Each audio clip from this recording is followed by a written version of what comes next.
Hello, my dear students of class 10th of ICSE. Welcome to the second lecture of this chapter of chemistry, chapter number 1 of chemistry, periodic table, periodic properties, and variations of properties. We have already done the first lecture of this chapter that is already uploaded on my channel. And if you have not watched it yet, the link of the playlist is given in the description box of this video. So you can watch the first lecture. Make sure you watch the first lecture and then you proceed with the second one, right?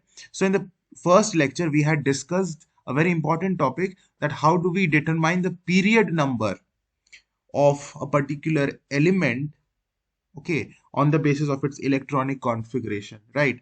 तो इस बात का हमने discussion किया था. Very important thing, this thing that the number of shells present in an atom determines its period. Okay, तुम्हें याद होगा ना, इस बात का हमने डिस्कशन किया था. So that you quickly, you know, recapitulate what we discussed about this point in the previous class, lecture 1. Let me just tell you that sodium, which is Na, has atomic number 11. I have also told you people to mug up the atomic numbers from 1 to 20. Okay, the names of the elements and उसके atomic numbers from 1 to 20. This I have told you. So sodium का 11 होता है. और ये number तुम्हें कहाँ से मिलेगा? From the periodic table. देखो, this periodic table is given in your textbook, and sodium, यहाँ पर sodium Na, the atomic number is written here 11. उसी तरह magnesium का 12. So इसी तरह से 1 to 20 means from hydrogen till calcium. Calcium is 20. So you have to learn, right? Mug up. तो अभी हम बात कर रहे हैं, इसको थोड़ा सा recapitulate कर लेते हैं. Sodium has atomic number 11. So the electronic configuration is 281, right? And how do we write the electronic configuration? The first shell will have 2 electrons maximum. Second shell will have 8 electrons maximum. So 2 plus 8 10 हो गया. अब बाकी कितना electron है? 11 में से 10 अगर हो गया है तो अब बस एक ही इलेक्ट्रॉन बाकी है, and that will go in the third shell. So there are 3 shells, right? First shell, second shell, and third shell. So 3 shells है, that means the period is 3. Sodium belongs to third period. जितना उसका shells होगा उतना ही वही उसका period number होगा. This is what we discussed, and you can see in the periodic table also sodium belongs to period 3. Similarly, magnesium also belongs to period 3 because it also has 3 shells. These we have discussed in lecture 1 itself. आज हम सीखेंगे how do we determine the group number. Group number, and for that you need to know one small trick. What is it? Very simple. If number of, write down, very important thing, if number of valence electrons is 1, then the group number is also 1. ठीक है, कोई एक atom है, उसके valence electrons 1, एक ही valence electron है. Valence electron मतलब number of electrons in the outermost shell. Number of electrons in the outermost shell. If only one electron is in the outermost shell, then it is having, definitely it must have the group number 1. Must matlab it must belong to group 1. If the number of valence electrons is 2, then it is definitely belonging to group 2. मैं examples अभी दूंगा, don't worry. अभी दिखाऊंगा तुम्हें, इस बात को मैं तुम्हें अभी explain भी करूंगा with examples. If the number of valence electrons is 3, then it belongs to group, नहीं 3 नहीं, group 13. हाँ, group 1 मतलब 1 वैलेंस इलेक्ट्रॉन. ठीक है, अगर 2 वैलेंस इलेक्ट्रॉन है तो ग्रुप 2, 3 वैलेंस इलेक्ट्रॉन है तो ग्रुप 3 नहीं, group 13, 4 number of valence electrons तो ग्रुप 4 नहीं, ग्रुप 14, मतलब 10 ऐड होते जाएगा. सिर्फ यहां पर 1 और 2 के केस में ही जो उसके नंबर ऑफ वैलेंस इलेक्ट्रॉन्स है उतना ही उसका ग्रुप नंबर है. बट जैसे ही वैलेंस इलेक्ट्रॉन्स 3 हो गया तो ग्रुप इज 13, 4 हो गया तो group number is 14, 5 valence electrons है तो ग्रुप 15, 6 वैलेंस इलेक्ट्रॉन्स है तो ग्रुप 16, 7 वैलेंस इलेक्ट्रॉन्स है तो ग्रुप 17, 8 वैलेंस इलेक्ट्रॉन्स है तो ग्रुप 18. इसमें एक एक्सेप्शन है, एक्सेप्शन ये है helium. Helium also belongs to group 18, but it has 2 electrons in the outermost shell. ठीक है, तो मैंने बोला कि 8 electrons in the outermost shell होगा तो group 18. लेकिन एक्सेप्शन ये है helium. Helium is an exception. It has 2 electrons in the outermost shell, but it does not belong to group 2. ये है helium, exception is helium. Helium has 2 electrons in outermost shell, but it does not belong to group 2. 2 electrons outermost shell में हो तो group 2 में होना चाहिए ना. ये एक्सेप्शन है. But it belongs to group 18. बस यही एक एक्सेप्शन है. बिलोंग्स टू ग्रुप 18, तुम्हें ये याद रखना है. ओके, ये एक नोबल गैस है हीलियम. इसके अलावा ये रूल बाकी सबके लिए फॉलो होता है. अब एक्सप्लेनेशन करता हूं मैं. देखो सुनो. Let us take the example of sodium. सबसे पहले Na. सोडियम का electronic configuration is 281 because atomic number is 11. 281 तो 3 शेल्स है, तो पीरियड तो 3 हो गया, no doubt. Outer most shell में कितने इलेक्ट्रॉन्स हैं? Means this number you have to see, the last number. This is 1. तो 1 अगर है तो it must belong to group 1. तो सोडियम बिलोंग्स टू ग्रुप 1. तो अगर मैं तुमसे पूछूं पोजीशन ऑफ सोडियम, पोजीशन क्या होगा? पोजीशन मतलब तुमको ग्रुप नंबर भी बोलना है, पीरियड नंबर भी बोलना है. तो पोजीशन अगर मैं पूछूंगा तो तुम बोलना sir it belongs to group 1. अब डिसाइड कैसे किया ग्रुप 1? समझ में आया ना? आउटर मोस्ट शेल के इलेक्ट्रॉन्स को देखकर, the number of electrons in the outer most shell, जिसे हम वैलेंस इलेक्ट्रॉन्स बोलते हैं, वो कितना है? 1 है. That means it belongs to group 1. And कितने शेल्स हैं? 1 2 3. First shell, second shell, third shell. That means period 3. अब पीरियोडिक टेबल में भी चेक करो खोलकर. सोडियम ग्रुप 1 पीरियड 3 में ही है. सोडियम देख लो यहां, ग्रुप 1 पीरियड 3 में ही है. चलो अब बात करते हैं किसकी? मैग्नीशियम की. मैग्नीशियम की.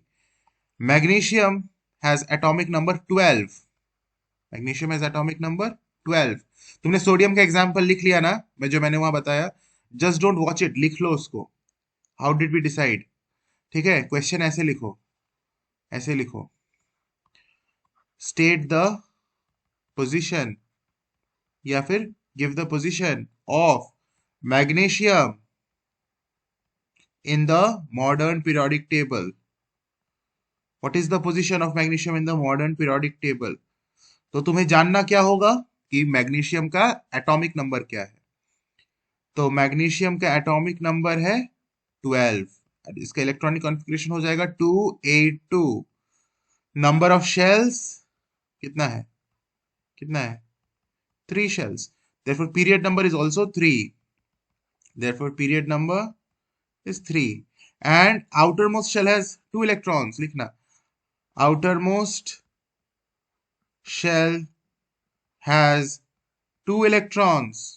therefore group 2. तो ग्रुप 2 हो गया. फाइनली लिखना ग्रुप 2 एंड पीरियड 3. दिख रहा है ना? ग्रुप 2 में है, पीरियड 3 में. सिंपल है कि नहीं बताओ? Very simple. कोई भी उठा लो, यहां उठाओ इसको ना, इसको उठाओ. बोरॉन को उठाते हैं, बोरॉन को.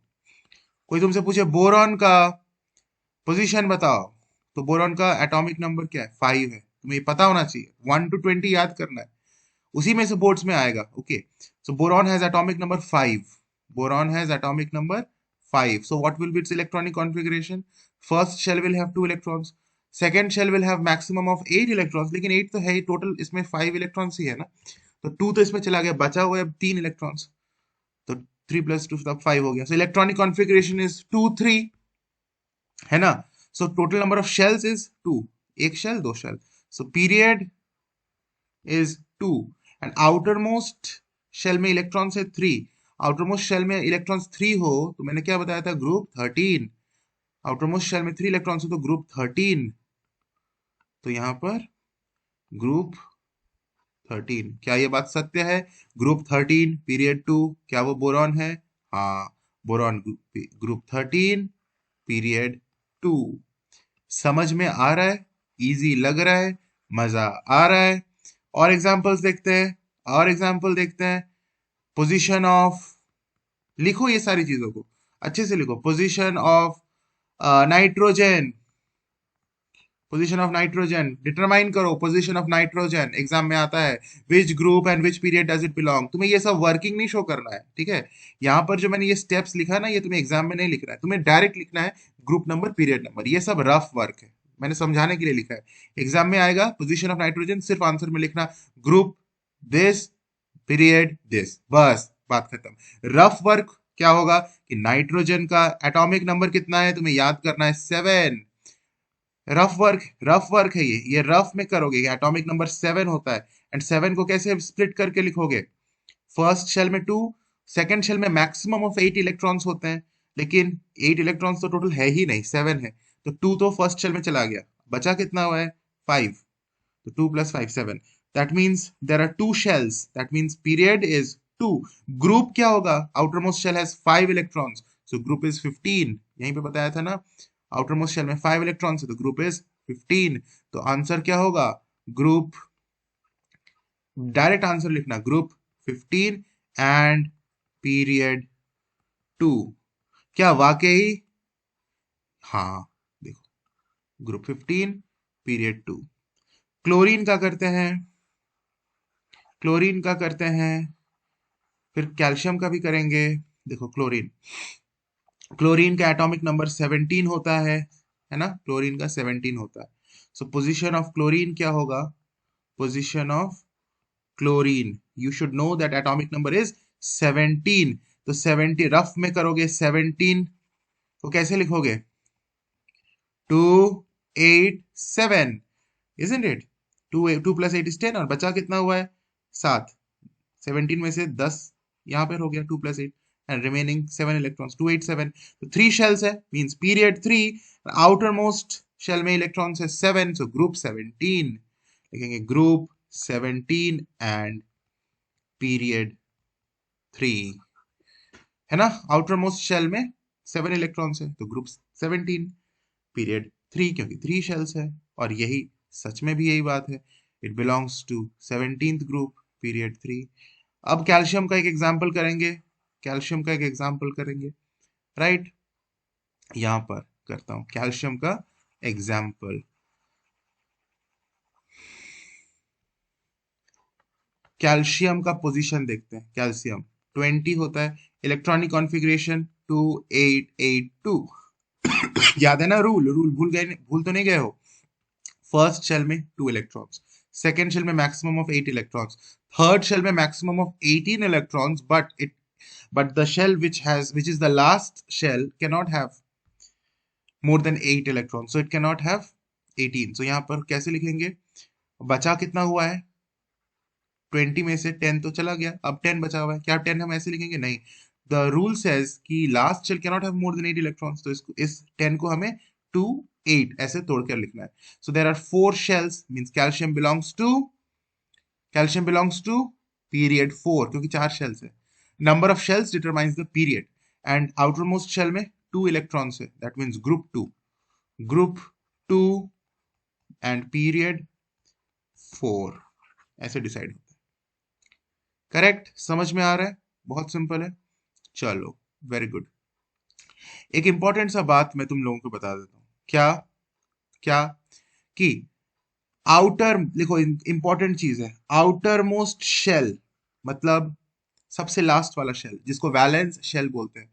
If outer most shell has, if outer most shell has 1 or 2 or 3 electrons, then that atom is a metal का एटम, वो मेटेलिक एटम है। जैसे कोई भी उठा लो, सोडियम, मैग्नीशियम, ये जो मेटल्स है उनके आउटर मोस्ट शेल में इलेक्ट्रॉन्स देखना, 1 है या तो 2 है या तो 3 है, ठीक है। If outer most shell has 5 or 6 or 7 electrons, तो वो नॉन मेटल्स होंगे। वैसे एटम नॉन मेटल के एटम होंगे, एकदम guarantee. If outer most shell has 4 electrons, तो इसमें 3 तरह के पॉसिबिलिटीज है। अगर देखें कार्बन, कार्बन एक ऐसा एलिमेंट है जिसके एक एटम में आउटर मोस्ट शेल में 4 इलेक्ट्रॉन्स होते हैं, सो वो एक नॉन मेटल है। सिलिकॉन एंड जर्मेनियम, ये भी वैसे एटम्स है जिनके आउटर मोस्ट शेल में 4 इलेक्ट्रॉन्स होते हैं, लेकिन ये नॉन मेटल्स नहीं है, ये मेटेलॉइड्स होते हैं। And remaining all other rest. Rest, all other such atoms which have 4 electrons in outermost shell, they are metals.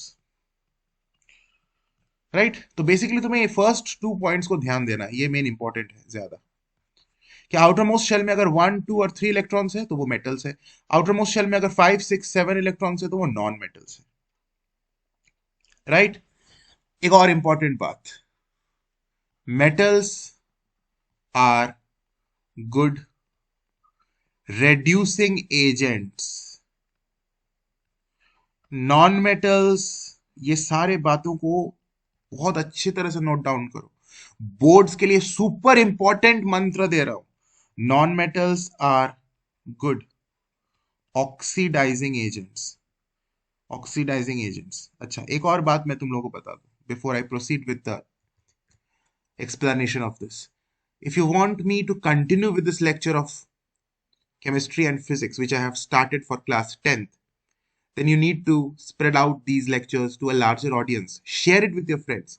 I don't want to confine these lectures only to a small group of viewers, right? I'm doing it so that a large number of students get benefit.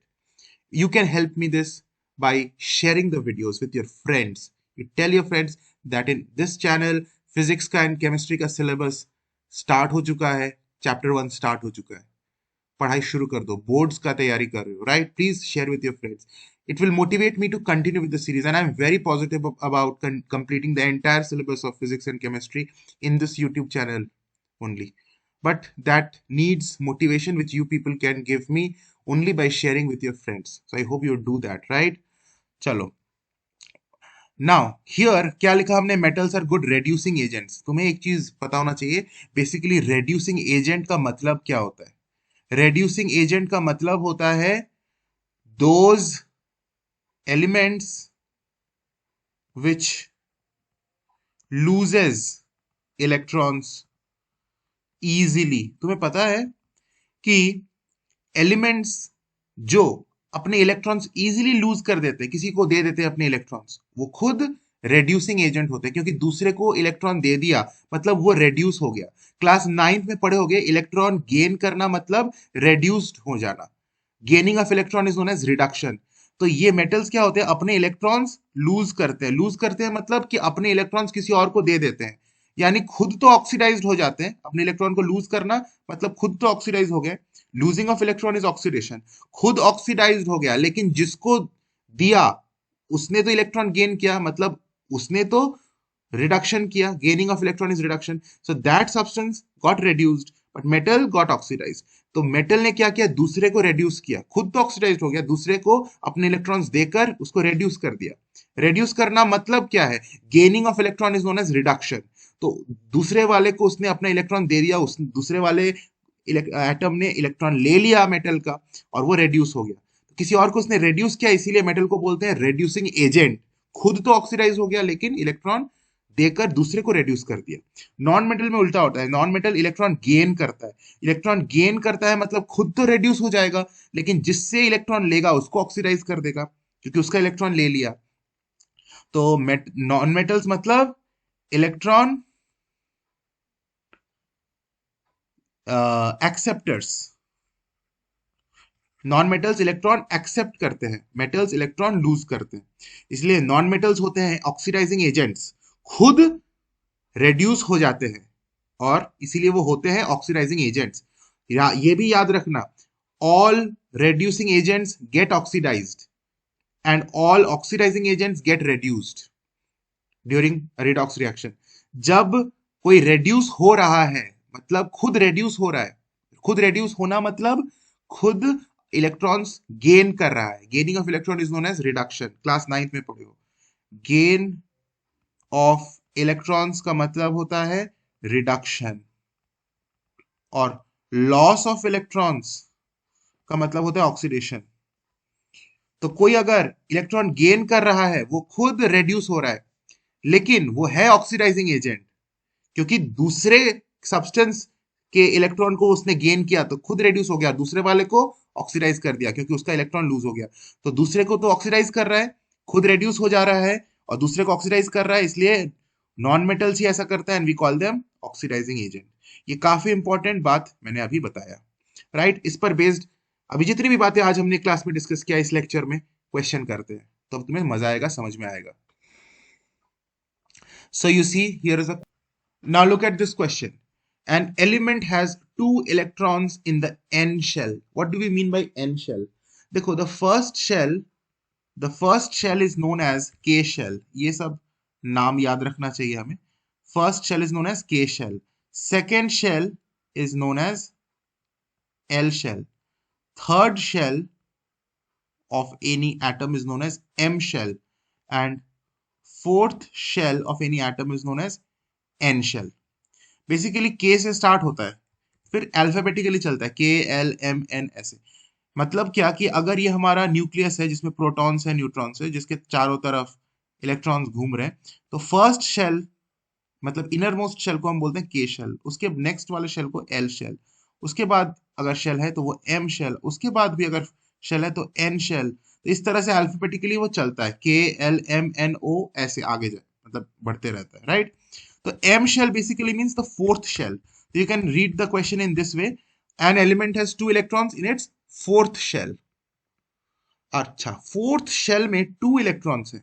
वैसे तो fourth shell का maximum number of electrons काफी ज्यादा होता है।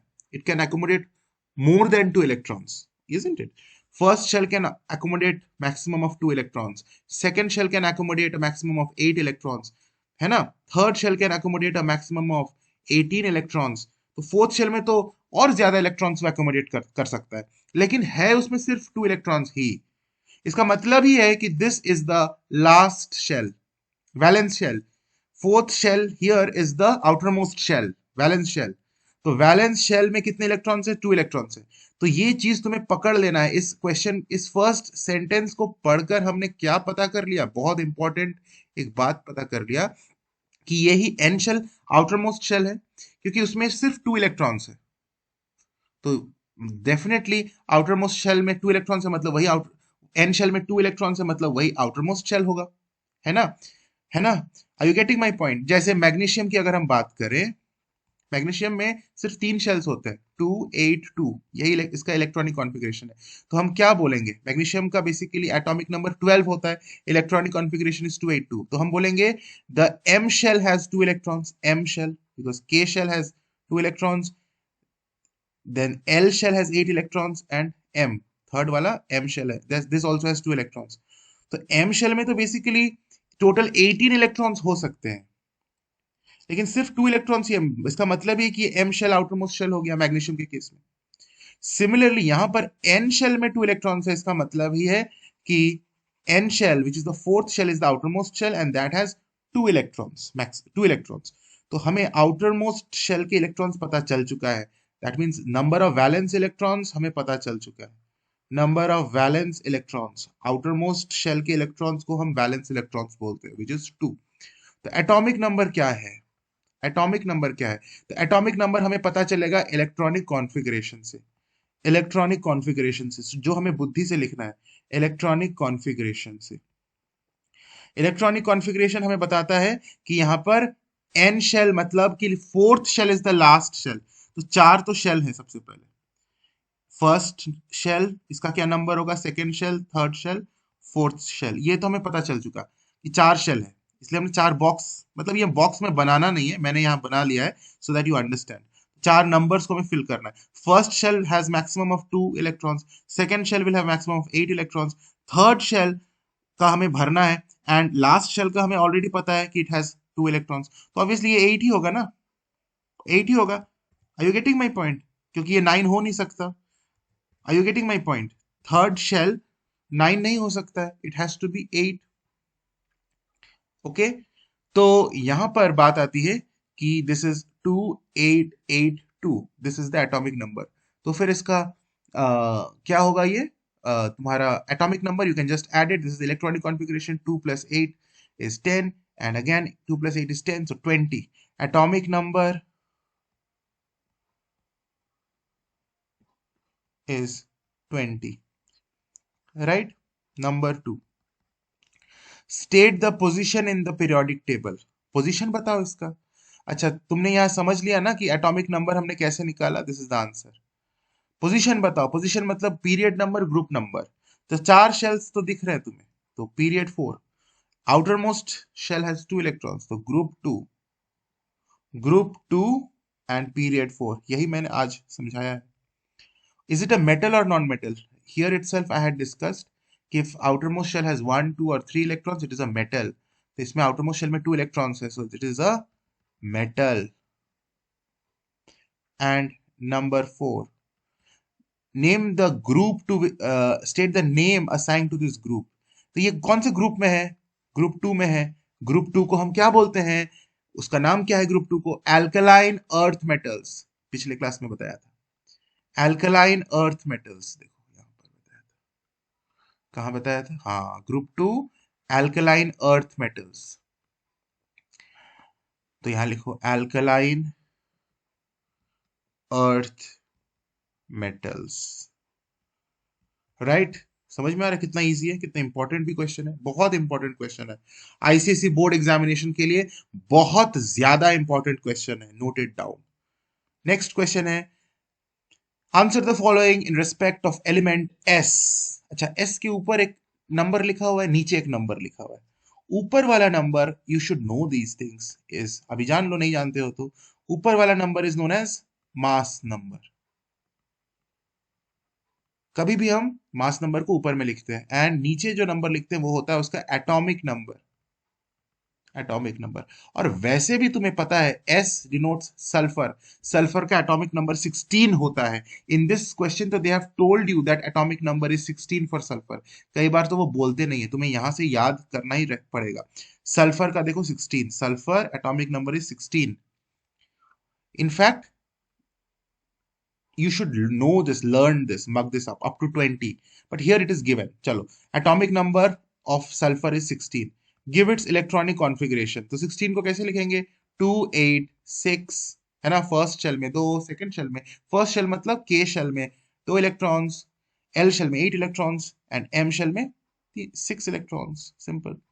To which group and period does it belong? So group की कैसे पता चलेगा? वैलेंस इलेक्ट्रॉन्स को देखकर, number of valence electrons is 6, यानी ग्रुप 16। एंड कितने शेल्स हैं? 1 2 3, 3 शेल्स है, period 3।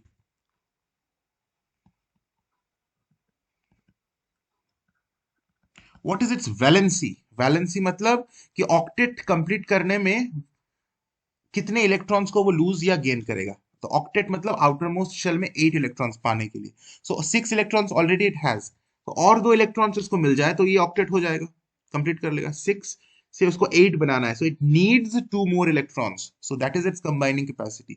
So valency is 2। Okay, number 4। वैसे वैलेंसी के ऊपर हम और डिस्कशन करेंगे डिटेल में, डोंट वरी। वैलेंसी के ऊपर सेपरेट डिस्कशन है हमारे आगे के अपकमिंग क्लासेस में, what valency is actually, how do we calculate it. ठीक है, तो इसमें टेंशन मत लो, अगर ये समझ में अभी नहीं आया तो कोई बात नहीं, डोंट वरी। थर्ड को हम लोग होल्ड पे रखते हैं, मैं इस पर आगे डिस्कशन करूंगा, वैलेंसी पर डिटेल्ड डिस्कशन है, तब तुम्हें ये समझ में भी आ जाएगा। और अगर ये समझ में आ गया है कि वैलेंसी 2 क्यों, तब तो अच्छी बात है, नहीं आया तो भी अच्छी बात है, because we will be doing it late in the upcoming classes. Valency के ऊपर सेपरेट इलैबोरेट एक्सप्लेनेशंस होंगे। Okay, is it a metal और नॉन मेटल? इस बात का तो मैंने यहीं पे बता दिया था कि अगर आउटर मोस्ट शेल में तुम्हारे 1 2 3 इलेक्ट्रॉन्स है तो वो मेटल है, नहीं तो 5 6 7 इलेक्ट्रॉन्स है तो वो नॉन मेटल है। So here it has how many? 6 electrons in outer most shell, so it is definitely a non metal. Is it a reducing agent और एन ऑक्सीडाइजिंग एजेंट? अभी अभी बताया था, non metals are oxidising agents, good oxidising agents, देखो लिखा हुआ है। तो ये नॉन मेटल है ना, तो लिखेंगे ऑक्सीडाइजिंग एजेंट। अच्छा, सिक्स्थ बोल रहा है, give its formula with chlorine.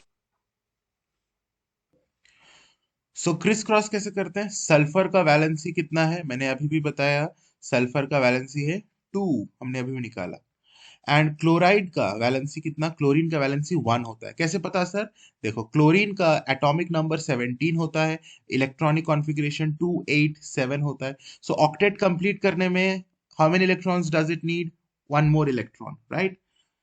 Similar way जैसे हमने अभी सल्फर का निकाला, सल्फर का होता है 286, 286। तो ऑक्टेट कंप्लीट करने में सल्फर को और 2 इलेक्ट्रॉन्स चाहिए, तो सल्फर का वैलेंसी 2, क्लोरीन को जस्ट 1 इलेक्ट्रॉन चाहिए, तब वो 7 से 8 हो जाएगा। सो क्लोरीन का वैलेंसी इज 1, तो वैलेंसी लिख लिया, क्रिस क्रॉस कर दिया, है ना। तो सल्फर के फुट पर आ जाएगा क्लोरीन का वैलेंसी विच इज 1, 1 को तो लिखते नहीं है, एंड क्लोरीन के फुट पर आ जाएगा सल्फर का वैलेंसी विच इज 2। तो फॉर्मूला क्या हो गया, SCl2। फाइनली हम लिखते हैं formula with chlorine is SCl2। ये क्रिस क्रॉस तुम्हें पता था, इसे सल्फर क्लोराइड बोलते हैं, SCl2 सल्फर क्लोराइड। ठीक है, तो नाम तो पूछा नहीं है, फॉर्मूला पूछा है। With this we complete today's video. फिर हम आगे के लेक्चर में स्टार्ट करेंगे topic periodicity, very important topic, periodicity से हम स्टार्ट करेंगे। God bless you, take care.